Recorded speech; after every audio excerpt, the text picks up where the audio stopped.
Olá, pessoal. Edivaldo mais uma vez. Continuando o nosso estudo no livro de Atos. Estamos na segunda viagem missionária e estarei fazendo a leitura do capítulo 17 para a continuidade da nossa lição. Assim diz a palavra do Senhor. Tendo passado por Anfípolis e Apolônia, chegaram a Tessalônica, onde havia uma sinagoga judaica.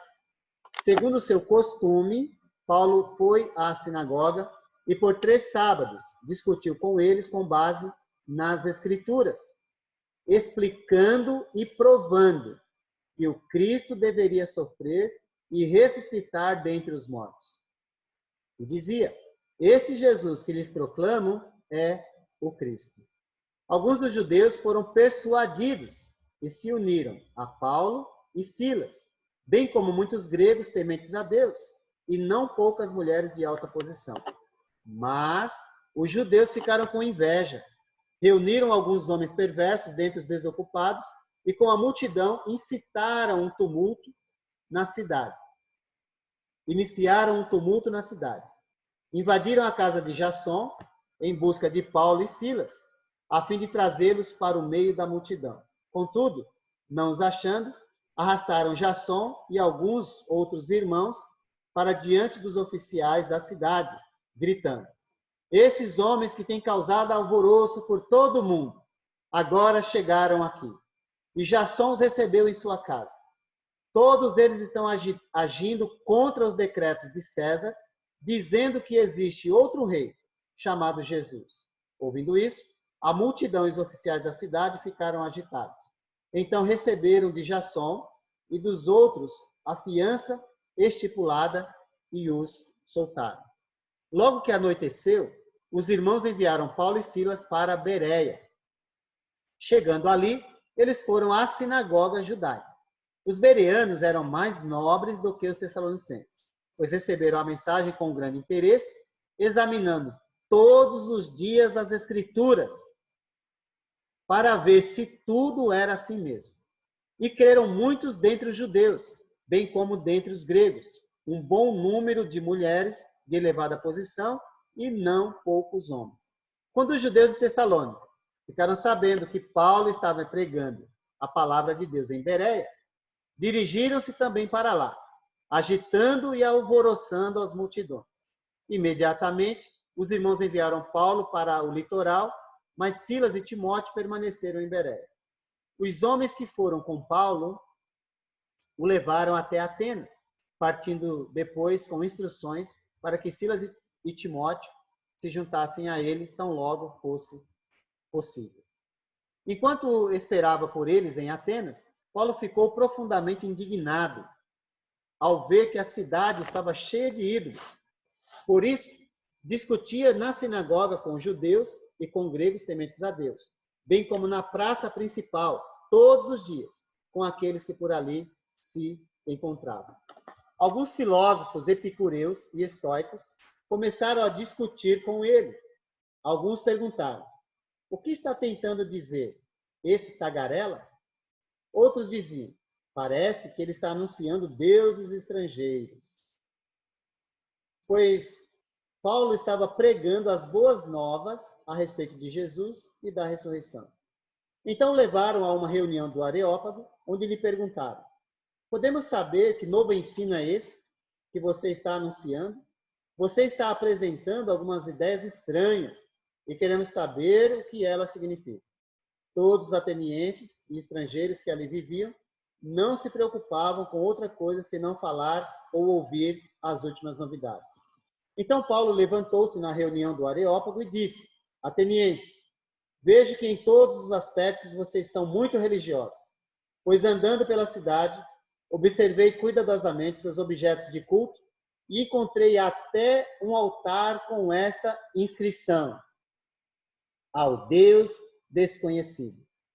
Ora, o que vocês adoram, apesar de não conhecerem, eu lhes anuncio.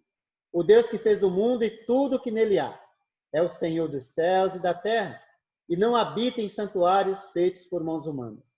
Ele não é servido por mãos de homens, como se necessitasse de algo, porque ele mesmo dá a todos a vida, o fôlego e as demais coisas.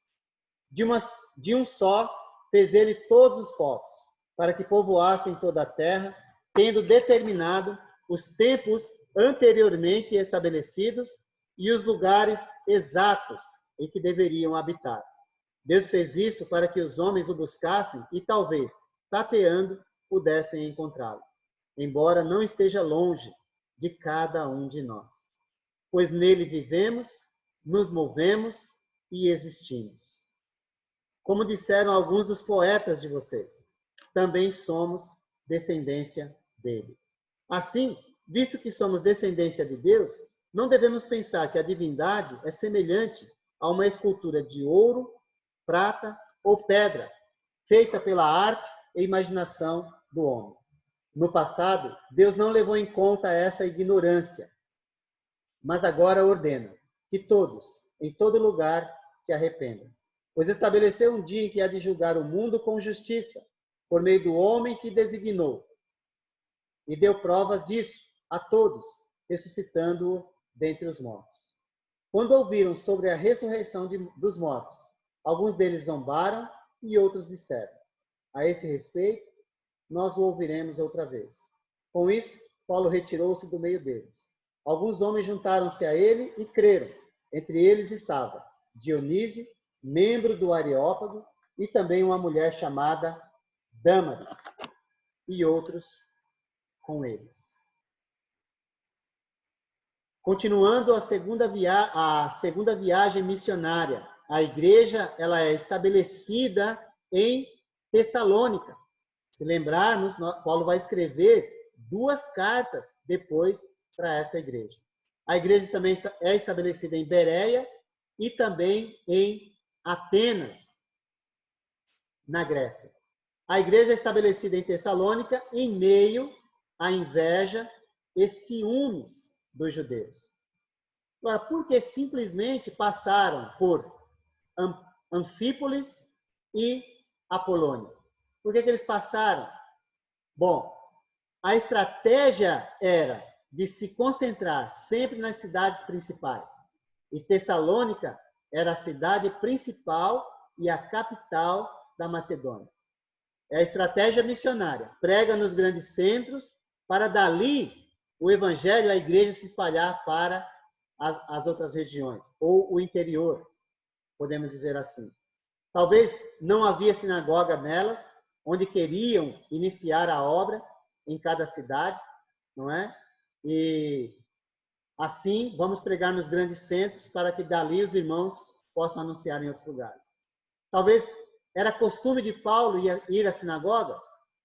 Ele mostrou isso em sua estratégia. Sempre quando ele chegava numa cidade, ele ia primeiro na sinagoga, porque lá estão os judeus, e o evangelho é primeiro para os judeus, depois para os gentios. Paulo ainda estava debaixo da lei? Com certeza não, não é? Ele está indo na sinagoga, e isso é normal, mas enfatizamos, como estratégia na missão, como estratégia evangelística. A gente também precisa desenvolver uma estratégia na pregação do evangelho. Porque queria seguir o plano de Deus, dando o evangelho primeiro ao judeu? Com certeza sim. Não é? A gente percebe isso. Inclusive, ele vai escrever isso aos romanos, não é?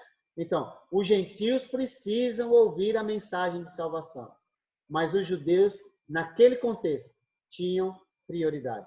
E lembre-se bem que esses judeus são os judeus da dispersão. Os judeus da Palestina já ouviram a mensagem do evangelho. Tá bom? Paulo pregou na sinagoga em Tessalônica, um sermão típico e apostólico aos judeus e fala sobre o conteúdo do evangelho. Nós nunca podemos deixar a mensagem do evangelho de lado. É incrível como hoje se fala de igreja, se fala de dízimo e pouco ou quase nada do evangelho. Então, que você possa restaurar essa mensagem em sua vida. Pregue o evangelho, fale de Jesus. A igreja, fazer parte da igreja é consequência natural. Porque se nós aprendemos o evangelho corretamente, faremos parte da igreja de Jesus e não da igreja de homens ou fundada por homens, com as suas exigências, com as suas regras e com as suas leis, não é? E nós vemos isso facilmente. Então, Paulo discutindo com eles com base nas Escrituras. Então, nós devemos sempre anunciar com a Bíblia aberta, com as Escrituras, para mostrar o porquê que estamos falando assim, não é? O Evangelho, o conteúdo do Evangelho é a morte, sepultamento e ressurreição de Jesus. Isso vai ficar bem claro na pregação deles. Hoje, as pessoas pregam sobre tudo, menos sobre o conteúdo do Evangelho. Leia 1 Coríntios capítulo 15, de 1 a 4, e lá você vai entender qual é o conteúdo do Evangelho. Quando nós pregamos com base nas Escrituras, as pessoas têm como confirmar, e foi assim com eles. Então, Paulo explicou e provou com o propósito de abrir seus corações, suas mentes, para que eles pudessem compreender as Escrituras. Alguns compreenderam, outros não. Por quê? Porque alguns ficaram com inveja daquilo que eles estavam fazendo, não é? Paulo provou pelas Escrituras o sofrimento de Jesus. Talvez usando Isaías 53, nós não sabemos qual foi a escritura que ele usou, mas não importa, não é? O que importa é que tudo que ele está falando tem como base as Escrituras que eles conhecem, que é o Velho Testamento, tá bom? Enfim, Salmo 16 também profetizou sobre isso. Seu objetivo, convencer que Jesus é o Cristo, ou o Messias que eles estavam esperando, não é? O Mashiach que eles estavam aguardando, tá bom? Messias aqui é o ungido, o escolhido. Jesus é o ungido de Deus. E é maravilhoso porque nele, no Messias, nós participamos da plenitude de Deus. Quem rejeita o Messias está rejeitando a plenitude do Eterno. Que coisa. E os judeus, muitos rejeitaram, mas houve bons resultados. Entre os judeus, alguns foram persuadidos, convencidos e se uniram a Paulo e Silas. Talvez o Jasson, que vai acabar sofrendo um pouco por causa de ter recebido Paulo e Silas em sua casa. Aristarco, Secundo, talvez também se converteram nessa ocasião. Eles são mencionados no capítulo 20. Entre os gregos tementes a Deus, muitos convertidos e não poucas mulheres de alta posição. Devemos nos lembrar de levar o evangelho a todos, humildes e também bem-sucedidos, não é? Essas mulheres eram bem-sucedidas, mulheres que tinham posses, tá bom? Ou seja, eram influentes por conta dessa posição que ocupavam. Mas é incrível como aqueles que compreendiam o evangelho usavam suas posses a serviço do reino de Deus. Devemos pregar a todas as pessoas, pobres, ricos, negros, brancos, porque todos são iguais perante Deus. Não é a cor, não é a posição social que vai criar dois grupos distintos. Não. Na igreja de Deus, vou repetir, na igreja de Deus, todos são iguais. Bom, mas houve perseguição pelos judeus invejosos. Iniciaram um tumulto usando homens perversos e desocupados para causar perturbação. Arrastaram Jasson e outros irmãos diante dos oficiais, os acusando de receber Paulo e Silas e causaram alvoroço em todo o mundo. Eles dizem que Paulo e Silas estão causando alvoroço. Mas, ironicamente, o texto vai dizer, eles estão causando alvoroço, não é? Que o próprio texto vai falar sobre isso. E eles dizem que Paulo e Silas estão agindo contra os decretos de César, dizendo que existe outro rei chamado Jesus. Não existe outro rei. Só existe um rei. E esse rei se chama Jesus. César vai deixar de existir. Naquele momento ele existia, mas iria deixar de existir. E hoje não existe mais. O Império Romano foi destruído, tá bom? É interessante a gente olhar isso. Eles receberam fiança da parte de Jasson e os outros irmãos antes de o soltar. Bom, já mostrou qual era o objetivo deles, não é? Já mostrou aí qual era o mais importante. Foi necessária a saída de Paulo e Silas da cidade para preservar a sua própria vida, não é? Enfim, e isso é os irmãos preocupados com os irmãos, e assim é interessante. Eles foram para Bereia, acharam uma sinagoga e lá fizeram o que sempre fazem. Eles pregaram a palavra. Muitos judeus, sendo mais nobres e estudiosos nas Escrituras, receberam a mensagem e creram. Aqui vale frisar também que Paulo foi à sinagoga e diz o texto, né, Lucas que escreve, ele diz que os judeus de Bereia eram mais nobres que os tessalonicenses. A nobreza aqui está justamente no fato de consultar as Escrituras, para ver se aquilo que Paulo fala está fazendo sentido, se a explicação está de acordo com as Escrituras. Nisso está a nobreza dos bereanos. Então, você quer ser nobre perante Deus? Consulte para ver se aquilo que você está ouvindo está encaixando com aquilo que você está lendo nas Escrituras. Tá bom? É importante isso. Não é aqui? E outra coisa importante também, nunca diga, os cristãos de Bereia eram mais nobres que os cristãos de Tessalônica. Não. Nem Tessalônica tinha cristão quando Paulo chegou, e nem Bereia tinha cristão. Tinha judeus. Depois, esses judeus se converteram, se tornaram cristãos. Mas a nobreza aqui é dos judeus de Bereia em relação aos de Tessalônica. Porque os judeus de Bereia examinavam as Escrituras. Tá bom? Só para não pregar coisa que o texto não está falando. Eles receberam a palavra com grande interesse, desejo de ouvir e conhecer. Examinaram as Escrituras todos os dias, eram assíduos no estudo da palavra, tiraram suas dúvidas, conferindo na palavra o que Paulo pregava. Muitos gregos creram também, incluindo um bom número de mulheres de alta posição e não poucos homens. Os judeus de Tessalônica vieram, não contentes com o que fizeram em Tessalônica, foram para Bereia para perseguir os irmãos. Paulo saiu para Atenas, deixando Silas e Timóteo lá em Bereia. Mais tarde, depois de passar por Atenas, Silas e Timóteo eles vão descer para a Macedônia, ou da Macedônia, e se encontram com Paulo em Corinto. Nós vamos ver isso no próximo capítulo, tá bom? Paulo sozinho esperava a chegada de Silas e Timóteo.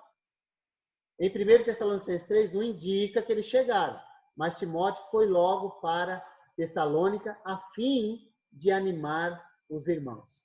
Então, vale a pena a leitura desse trecho, você, quando estiver ouvindo a lição. Por isso, quando não podemos mais suportar, achamos por bem permanecer sozinhos em Atenas. Então, aí Paulo ficou sozinho lá naquela região, talvez junto com Lucas. Paulo, no entanto, ficou indignado com a idolatria reinante naquele momento.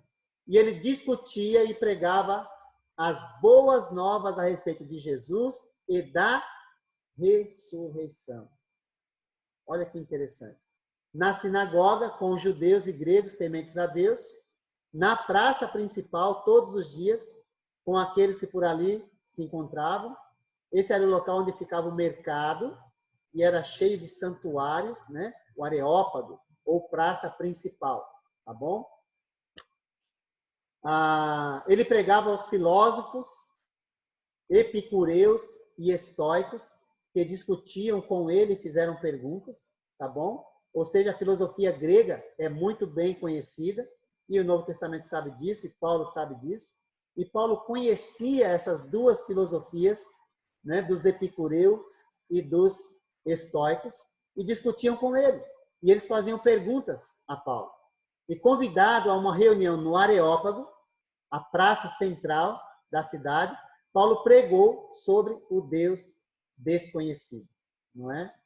E é interessante, porque aqui nós temos alguns princípios de como lidar com as diferenças religiosas que nós encontramos em nossa jornada. para nós não criticarmos ninguém, não maltratarmos ninguém, mas reconhecer o valor da fé que as pessoas têm e trazê-las para a fé verdadeira. Foi isso que Paulo fez. O Deus desconhecido, Paulo vai dizer, é o Criador de tudo. Ele é o Senhor da criação, onipresente e totalmente suficiente. Ele não depende de ninguém. Ele é o Senhor de todos, Paulo vai dizer. Ele é o juiz de todos, comprovado pela ressurreição de um homem chamado Jesus. O resultado dessa pregação é só para você ficar ciente, Paulo não chegou lá chutando as imagens dele, só para observação, não é? Mas Paulo elogiou a fé que eles tinham, tá bom? Ele respeitou a fé que eles tinham, mas ele não deixou de anunciar a verdade. Ele falou, olha, esse Deus que vocês adoram sem conhecer é precisamente o que eu anuncio para vocês. Creio que por isso que deu resultado, tá bom? Alguns creram, outros não creram, mas ele não desrespeitou ninguém. Então, respeite aqueles que pensam diferente de você. Nós podemos discordar, mas não desrespeitar. Os resultados, a resposta não foi muito boa naquele momento, mas Paulo não perdeu a oportunidade de dar testemunho do Deus vivo e verdadeiro. Paulo não tinha a melhor das audiências, pois os gregos não acreditavam na ressurreição, não é? Era um assunto, vamos dizer assim, muito novo para eles. E alguns zombaram, outros ficaram curiosos, mas alguns creram, incluindo Dionísio, o Areopagita. Areopagita aqui é um membro do Areópago, tá vendo? Então ele creu, e uma mulher chamada Dâmaris e outros.